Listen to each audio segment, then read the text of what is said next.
Pembrokeshire, West Wales, an area steeped in rural tradition and community spirit. But what happens when the life is slowly choked out of a community? This last couple of years, we've been trying to fight for our rights, and we have really gone through hell. I think it's about time that they sat back and listened to our point of view. We are the one that live underneath it 24 hours a day. And the cloud the villagers of Rosscrowther have been living under is this. Texaco's 550-acre refinery, and every day it churns out 3.5 million gallons of petrol. We are the biggest manufacturing plant in West Wales. And certainly we have a big injection into the local economy. Our wage bill alone is in excess of £20 million. And our local purchases run to probably 40, 50 million. The refinery opened in 1964, right next to this long-established village. For a while, it seemed as though life in Rosscrowther would carry on as normal. Oh, it was a lovely village, yes. It was 10 houses at the top and 18 bungalows down the bottom with various little cottages in between. And it was a real safe haven for our kids. All the kids got on very well. We had bonfire parties and Christmas parties and Halloween parties and all the parties, any excuse for a party, street parties for the kids, you know. We're all friendly, full of children, used to play round us, you know, on the fields. It was just a lovely, friendly village. But over the next 25 years, the refinery doubled in size. And as it grew, so did the village's problems. Particularly the occasional emission of harsh fumes and foul-smelling gases. You'd sit down some night, your eyes would be burning, your sore throat. Your lips would be tingling and burning. You could taste the sulphur in your mouth. They sent us down some like cards, you know, with like gas alarms and all these things, and shut your windows if you hear this alarm. And well, I always used to think to myself, like, it's all right handing these bits of card out saying if there's a gas smell, shut your windows. I said, well, that's be a lot of good if it comes in the house. We was beginning to wonder in the village, shouldn't they give us gas masks? Despite these incidents, the community kept faith in their neighbours' industrial expertise. You don't realise the danger of these places until something do go wrong. And then you begin to realise what you're living next to. In January 1992, those dangers became all too real. Two massive blasts rang across a large part of South Pembrokeshire, with emergency services instituting their major incident plans. 10 of the injured were treated on site. Whilst the accident at the refinery caused no physical damage to the village, the explosions frightened many residents and shattered the villagers' confidence in their neighbours' ability to keep them safe.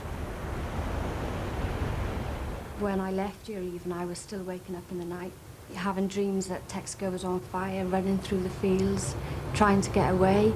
It was frightening. And every little bang, you jump. You know, it does affect you. In the aftermath, Texaco proposed a relocation package, not for the refinery, but for the villagers.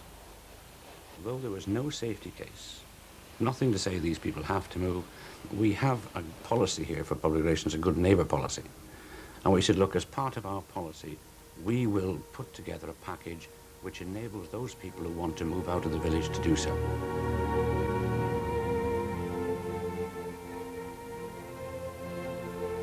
Many didn't realise it at the time, but this plan was a death sentence for Rosscrowther.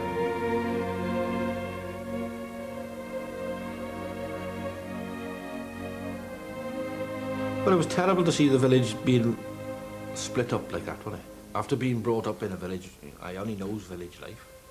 It's terrible to see all your friends just moving out and neighbours all just going. Like. You know, they're going all over the place. You might never see some of them people again. They're gone for good. Like. And the whole community was ruined. Like.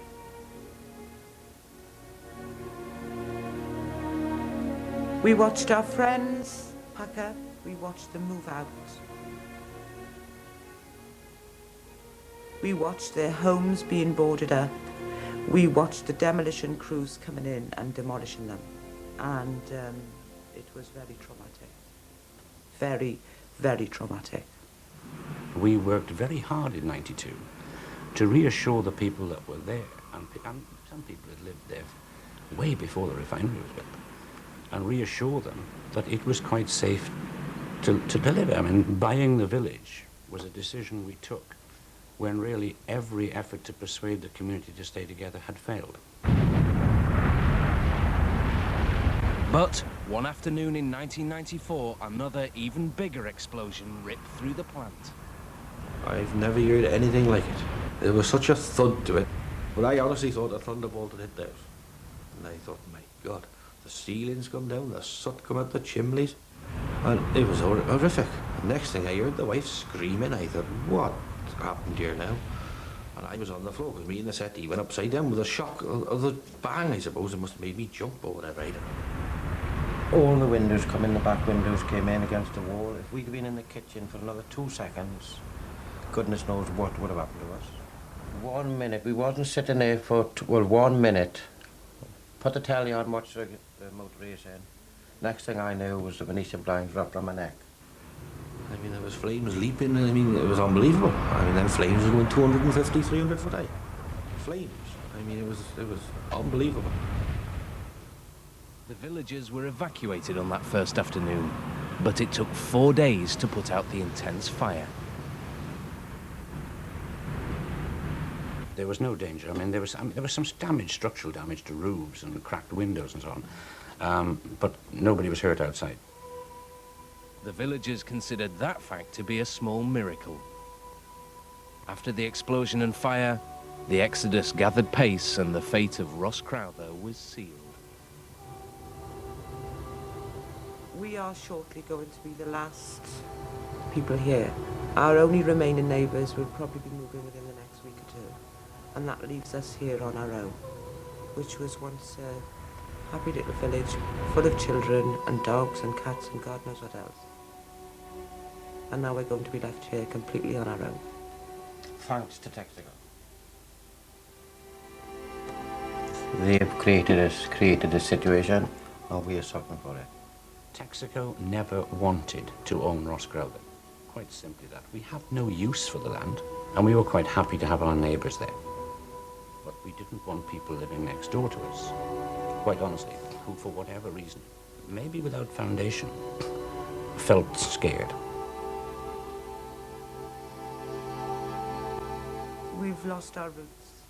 This is the home that we had our 2 children in, brought them up in, had fun times. This was our base, this is our life, and it's going to be gone. And it's not even going to be standing where we could just drive up the road and take a look at it now and again. It's going to be razed to the ground.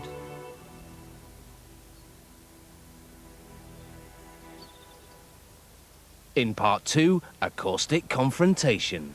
You could have took that up months ago. You finished my parents off. Oh, get lost. Get lost. You did.